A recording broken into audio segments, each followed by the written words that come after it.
So in this segment, we're going to be discussing Starmer calling for an end to the fighting in between Hamas and Israel. Sky have done a really weird thing where they say Starmer calls for an immediate ceasefire in Gaza when you'd have to argue semantics a little bit to disagree with what their title is, but I wouldn't have titled it like that. I think it's slightly misleading, in my opinion. At least the BBC have kind of seemed to have hinted it's a bit misleading. So let's listen to what Starmer had to say, and then we'll go on. To the fighting, not just now, not just for a pause, but permanently. A ceasefire that lasts, conference, that is what must happen now. And that's where Labour talk about a sustainable ceasefire. So it doesn't massively go away with what he was saying before, in a sense. Fighting must stop now. So when you say something like the fighting must stop now, you are, in effect, in my opinion, calling for an immediate ceasefire. When you say the fighting must stop now.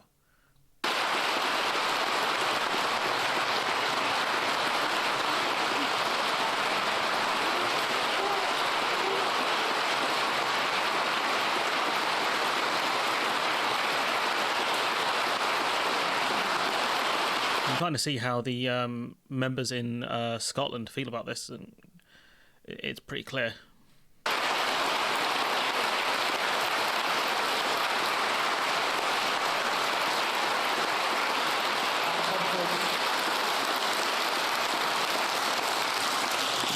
Any ceasefire cannot be one-sided. It must stop all acts of violence on both sides. And it must lead to a genuine peace process. Because the offensive threatened on Rafah, a place where 1.5 million people are now cramped together in unimaginable conditions, with nowhere else for them to go, this cannot become a new theatre of war. And I think it's this, the Rafah invasion, or at least, Israel have started bombing on Rafah. I don't think they've started their full invasion of it yet. I think this is the thing that's changed, I think, world opinions on it to an extent, because there's nowhere else for people to go. There's genuinely nowhere else. And we've seen from the start of this conflict, when they started bombing massive civilian areas indiscriminately, you could see the writing was on the wall here, what Israel were trying to do here. This wasn't a war, it was a massacre. Let's be honest. So Starmer took forever to get to this position, but he has called for, we're going to go back again, we're going to play it again.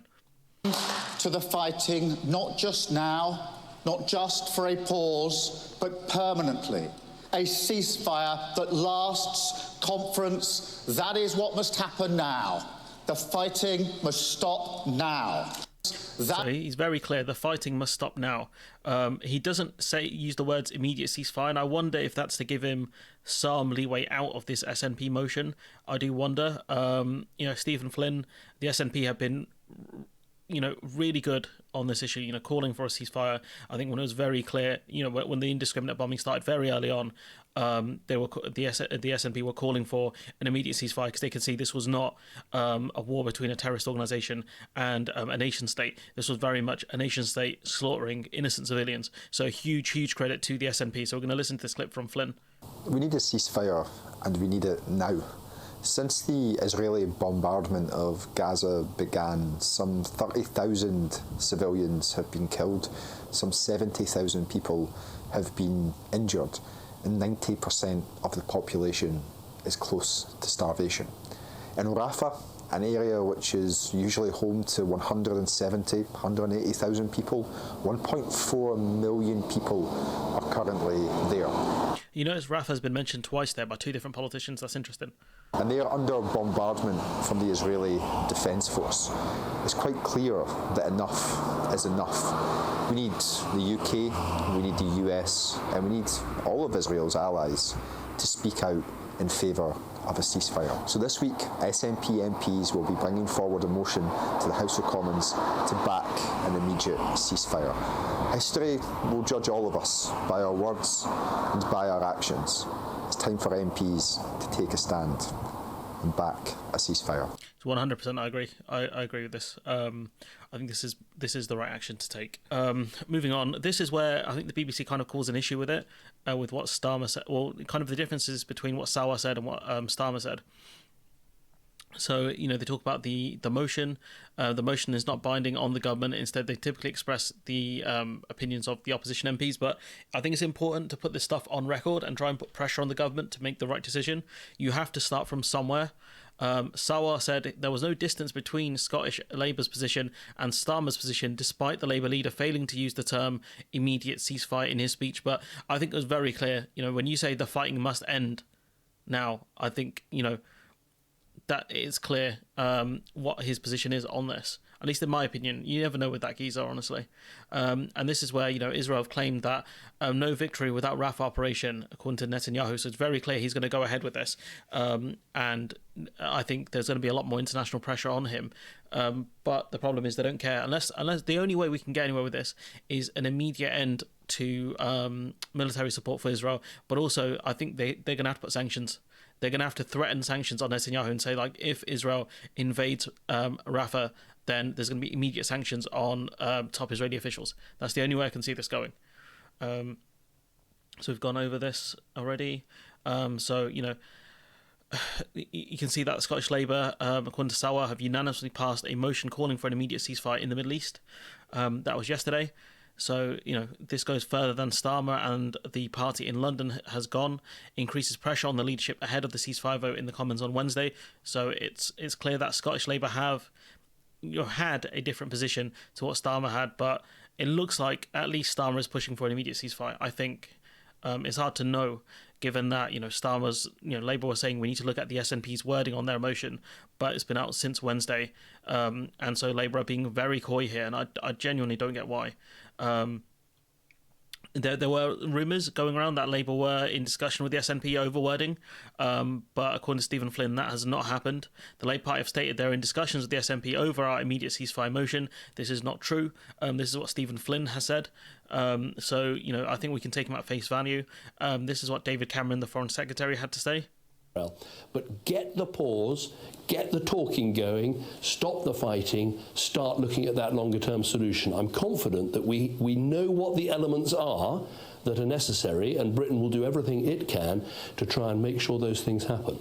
And this is it. This is what I think a lot of people, including myself, are saying: get the stop in the fighting, stop the fighting, and then get negotiations going. And one of the conditions of the ceasefire, because ceasefires are temporary, can be for Hamas to give up the hostages, all of the hostages. That can be one of the conditions of it, and that would, allow more of the Arab states, especially Qatar, to put more pressure on Hamas to release the hostages in exchange for this ceasefire. And you've got, obviously, Labour's top stooge here saying this. The SNP made... This was recorded before Starmer put out his statement, but it makes him look very silly. Is calling for an immediate ceasefire. Now, Labour are not interested in a token ceasefire that ends later that day. There's no point in a ceasefire that lasts long enough to have a sandwich. So they want a motion that calls for a sustainable ceasefire. That's Labour's position. Now, here's the thing. If the SNP agrees to modify their motion to go, okay... This is the thing, right? How do you get to the ceasefire? And it's clear what David Cameron said. And I think it's clear what most people have said. It's what you need to do is stop the fighting right now and then get negotiations going. How are you supposed to negotiate with the other side when you're constantly bombing them? It'd be very difficult to do. There's a reason why Armistice Day is celebrated in this country, because it wasn't the end necessarily. It was a ceasefire. It's just dumb. And what he's talking about as well in this video is a humanitarian pause. You're talking 30-minute for sandwiches, being very condescending towards the SNP. In this video where he says the SNP are laying a trap, which is completely dumb. He says what he's describing is a humanitarian pause, a temporary cessation of hostilities purely for humanitarian purposes. That is what he's just described there. Whereas a ceasefire, it doesn't necessarily end the conflict, but it allows a pause. A longer pause where you can set a deadline on it. And this is what David Cameron had to say about it. Get the pause, get the talking going, stop the fighting, look at longer term solution. This is where, if you call for an immediate ceasefire, it doesn't mean it has to last for 6 months or whatever, but at least then you can start negotiations going. And then, people in Israel, people in Gaza can say, we don't back you guys. Well, it'd be more in Israel saying, we don't back you guys going back into war in Gaza. We don't back it. Because, at the end of the day, some of these soldiers will return home from, the Israeli front lines. And if the ceasefire ends and they're sent back into the front line, I don't think they'd want to go. I think they could face internal problems for that. But this is the point. Get the pause, get the talking going. You know, it is very rare I to say I agree with David Cameron. But, you know, on this one, I do agree with David Cameron. Very surprising. His, you know, some of the stuff he has said on this. But this is the point. You know, I don't think they're going to back the SNP motion. But, you know, the more pressure we put on the government to get this bit done, the pause done, it is perfect, because, you know, the Western governments need to put pressure on the Israelis to go for a ceasefire.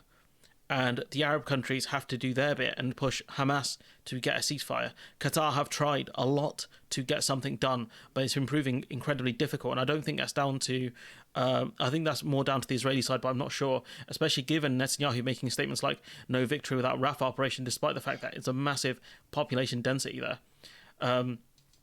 You know, this was the article that Phil cited. It doesn't actually mention anything specifically about Labour negotiating with the SNP anyways, but, you know, to make these statements, it's just dumb. Like, you know, when you view everything from the lens of, oh, I need to do what's politically necessary to win, you miss, you know, the important things, such as sometimes taking a moral stand.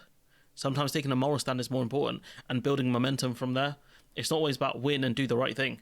I'm a bit more concerned about some of the other stuff.